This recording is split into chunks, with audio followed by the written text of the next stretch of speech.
What if I told you the biggest rock paychecks of the 1970s didn't come from the loudest songs, they came from the quietest ones? Behind these unforgettable power ballads were lawsuits, studio fights, shattered friendships, and singers who pushed their voices until they bled. One became a worldwide hit after accidentally borrowing a classical masterpiece. Another was written as a joke, only to become one of the biggest love songs of the decade. One recording nearly destroyed the band that made it famous, and the greatest rock ballad of them all rewrote the rules of the music business forever. Today we're uncovering the real stories behind 10 1970s power ballads that dominated American FM radio, and the chaos hidden beneath every note. 10. Only Women Bleed by Alice Cooper. Only women bleed. Here's something most people don't realize about the godfather of shock rock. Alice Cooper actually wrote a feminist power ballad before the term power ballad even existed in the music industry lexicon. He got the power, oh, she got the need. In 1975, Cooper was known for guillotines, fake blood, and theatrical menace. So when he brought a deeply sensitive acoustic-driven song about domestic abuse to his label, Atlantic Records executives were completely terrified. Slaps you once in a while and you live in love and pain. They were absolutely certain the graphic, emotional nature of the track would alienate his heavy metal fan base and end his career overnight. Out of sheer panic, the label initially released the single under the shortened title, Only Women. They were desperately trying to hide its true themes from conservative radio programmers. But here's the strange part. The song didn't destroy him. Don't spend a dime, clean up this grime. It saved him from a devastating commercial slump, eventually peaking at number 12 on the Billboard Hot 100. Producer Bob Ezrin had taken a massive risk, wrapping Cooper's gritty, weathered vocal in a lush, mournful string arrangement. This decision effectively bridged the impossible gap between theatrical hard rock and mainstream adult contemporary radio. It proved that a rock star covered in makeup could command the pop charts on his own terms without losing his edge. Cooper laid the crucial groundwork for every single 1980s metal ballad that followed. Come watch me bleed. Sometimes the song that terrifies your handlers the most is exactly the one the world needs to hear. 9. All by Myself by Eric Carmen. There are melodies that sound so sweeping and eternal, you almost assume they were handed down from above. Making love was just for fun. But one of the defining ballads of the mid-70s was actually accidentally stolen from an 1800s Russian composer. When Eric Carmen wrote his towering 1975 hit, he based the soaring, melancholic melody heavily on Sergei Rachmaninoff's Piano Concerto No. 2. Carmen had mistakenly believed the historical composition had safely entered the public domain. He was wrong. After the song became a massive global smash, reaching number 2 on the Billboard charts, Rachmaninoff's estate quietly reached out. The realization sparked a swift legal settlement where the classical estate received a hefty cut of the pop star's royalties. Beyond the legal trouble, the sheer scale of the recording was staggering. The original album version of the track runs for an exhausting 7 minutes and 13 seconds. It features a highly complex classical piano interlude that had to be brutally edited down just to survive the rigid time limits of pop radio formats. Yet that very ambition is what makes the track resonate so deeply today. It cemented a lasting template for the decade, proving that blending classical music bombast with pop rock heartbreak was a formula that could move millions. An honest mistake turned into a timeless piece of American radio history. 8. I'm Not in Love by 10 Cubic Centimeters. I'm not in love. The haunting, ethereal choir that opens this 1975 track sounds like a massive vocal ensemble singing in a grand cathedral. I called you up. But it isn't a real choir at all. It is a physical tape loop nightmare that pushed the absolute boundaries of analog recording technology. The members of 10 cubic centimeters spent 3 grueling weeks in the studio recording themselves singing a single note. They layered that isolated vocal 256 times onto physical loops of tape that stretched all the way across the recording room floor. The physical tape was so excessively long they had to use microphone stands as makeshift pulleys. This was the only way to keep the fragile magnetic tape from snapping while the machine constantly ran. This pre-digital sampler technique meant the mixing desk itself had to be played like a live instrument. Be quiet, big boy, stay quiet. Big boy, stay quiet. The engineers frantically rode the faders up and down, fading different notes in and out to create those swelling, ghostly vocal chords you hear on the record. The song ultimately hit number 2 on the Billboard Hot 100. It fascinated audiences with an atmospheric sound that could simply never be replicated on a live stage. It was an impossible recording, built out of sheer stubbornness and miles of tape. Upon the wall. When a band captures a feeling that perfectly, the immense struggle to get it on the record fades entirely into the background. That relentless pursuit of the perfect take wasn't limited to the pop studios. 7. Love Hurts by Nazareth. In fact, one of the defining hard rock ballads of the decade is actually a 1960 country pop song in disguise. When the Scottish rock band Nazareth decided to cover an old Everly Brothers track, they aggressively stripped away all the sweet country twang. Instead, they injected the arrangement with a gritty, screaming desperation. Lead singer Dan McCafferty stood in the exact same room as the rest of the band to record the vocal. He nailed the devastating performance in a single raw take. His voice was so loud and piercing that it actually bled directly into the drum microphones across the room. But there was one detail McCafferty absolutely refused to compromise on. The original track featured a lyric comparing love to a hot stove. He found the line so ridiculous that he demanded they change it to a cloud before he would step up to the microphone.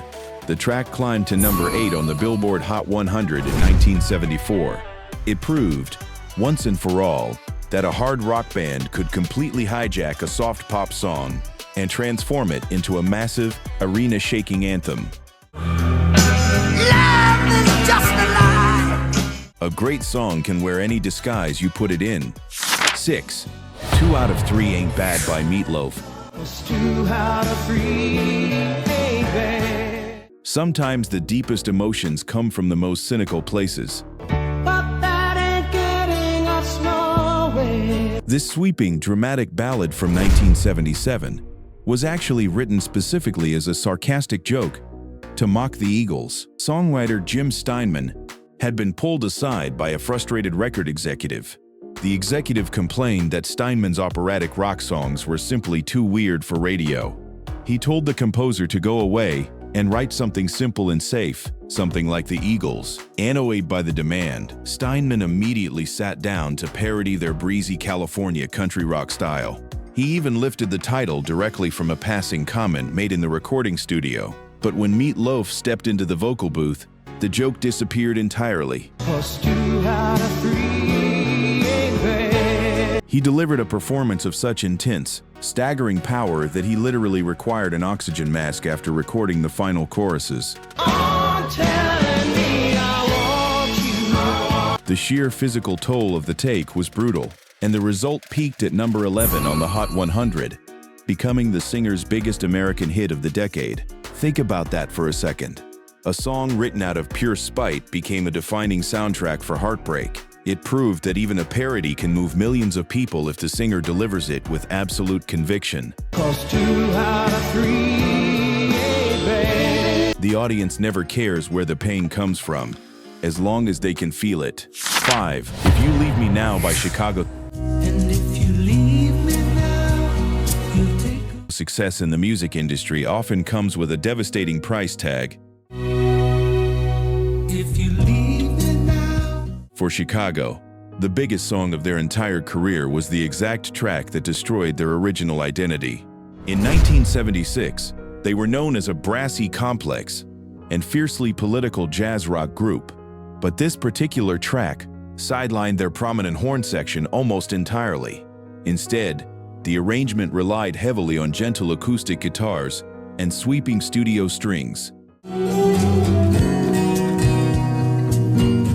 The horn players absolutely hated it.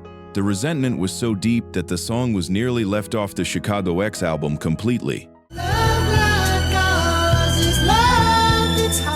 It only made the cut at the very last minute because producer James William Guercio recognized its undeniable commercial potential. He pushed it through, and that decision changed everything. The track shot straight to #1 on the Billboard chart and secured 2 Grammy Awards. The band was suddenly richer and more famous than ever before, but they were now permanently locked into a new sound. They had pivoted from a groundbreaking jazz rock ensemble into a radio-friendly adult contemporary act, and there was no going back. It stands today as a stark cautionary tale. You can find unparalleled commercial triumph, but you might just have to sell your artistic soul to keep it. 4. Without You by Harry Nilsson. Not every hit is written by the person who makes it famous. You always smile, but in your eyes The definitive vocal performance of the early 70s was actually a cover of a failed song, and it was written by a rock band destined for profound, devastating tragedy. Harry Nilsson first heard the original track by the group Badfinger playing in the background at a party. At first, he mistook it for an unreleased Beatles song. He immediately saw something hidden inside the mid-tempo rock arrangement. He took the structure and completely transformed it into a dramatic, sweeping piano ballad. I can't live. The vocal modulation he mapped out jumps 3 entire octaves over the course of the recording. It was a physical feat so punishing and demanding that Nilsson rarely ever performed the song live. He was terrified that hitting those notes would permanently destroy his vocal cords. The record hit #1 on the Billboard Hot 100 in 1971. But the story carries a heavy shadow. Both of the primary songwriters of the original Badfinger track would later tragically take their own lives. Their beautiful composition outlived them, carried into history by another man's voice. Nilsson established the absolute gold standard for the modern power ballad. He demonstrated how a singular, towering vocal performance can elevate a forgotten track into musical immortality. The brightest moments in pop history are sometimes built on the darkest foundations. That towering standard set by the vocalists of the early decade wasn't lost on the era's heaviest hitters. They quickly realized a single emotional performance could reach far beyond their usual audience. 3. Beth by Kiss. The song that saved the loudest, most theatrical rock band of the 70s from bankruptcy was actually a soft piano ballad they were entirely embarrassed by. In 1976, Kiss released a heavy, aggressive track called Detroit Rock City. They buried a quiet little tune called Beth on the B-side, hoping no one would pay much attention to it. But radio DJs started flipping the record over. That a house just ain't a home. They played the ballad instead. Gene Simmons and Paul Stanley initially hated the song. They felt it completely ruined their tough, demonic, fire-breathing image. They were selling spectacle, not sensitivity. Yet the track exploded on the airwaves. It single-handedly drove the Destroyer album to platinum status and kept the band afloat during a very precarious financial time. What's most interesting is the sheer isolation of the recording. It is the only Kiss song of that era to feature absolutely no instrumental performances from any band members besides drummer Peter Criss. Beth, I know you're lonely. He was backed entirely by a studio orchestra. Miles away from the heavy distortion the rest of the band was known for, it forced the music industry to realize a new truth. Even the heaviest, most gimmick-driven rock bands needed a soft, emotional ballad to truly cross over into the mainstream.